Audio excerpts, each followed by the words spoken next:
এই হচ্ছে সেই রহস্যময়ী জালালি কবুতর। এটি সিলেটের হযরত শাহজালাল রহমতুল্লাহি আলাহি মাজারকে মুখরিত করে রাখে সব সময়। চলুন তাহলে এই জালালি কবুতর সম্পর্কে কিছু তথ্য আমরা জেনে নিই।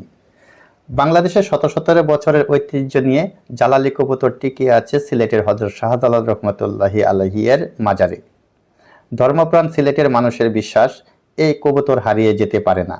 তাই প্রায় ৭০০ বছর ধরে এই বিশেষ প্রজাতির কবুতরের উড়াউড়িতে মুখরিত হযরত শাহজালাল রহমতুল্লাহি আলাইহি এর মাজার শরীফ। কথিত আছে হযরত শাহজালালকে নিয়ে দিল্লির নিজামুদ্দিন আউলিয়ার কাছে তার এক শিষ্য কুৎসা রটনা করলে তিনি তাকে দরবার থেকে বিতাড়িত করেন এবং শাহজালালকে সালাম পাঠায়। উত্তরে শাহজালাল রহমতুল্লাহি আলাইহি একটি বাক্সে প্রজ্বলিত অঙ্গারের সঙ্গে কিছু তুলা পাঠান, যা ছিল একটি আধ্যাত্মিক নিদর্শন। এরপর তাদের দুজনের মধ্যে সাক্ষাৎ হয় এবং হযরত শাহজালাল রহমতুল্লাহি আলাইহি ফিরে আসার সময় ভালোবাসা নিদর্শন স্বরূপ নিজামুদ্দিন আউলিয়া তাকে এক জোড়া সুরমা রঙের কবুতর উপহার দেন, যা আজকে জালালি কবুতর নামে পরিচিত। 1303 সালে 32 বছর বয়সে হযরত শাহজালাল রহমতুল্লাহি আলাইহি নিজামুদ্দিন আউলিয়ার সাথে সাক্ষাৎ করে প্রীতি নিদর্শন স্বরূপ এক জোড়া কবুতর নিয়ে সিলেটে এসেছিলেন।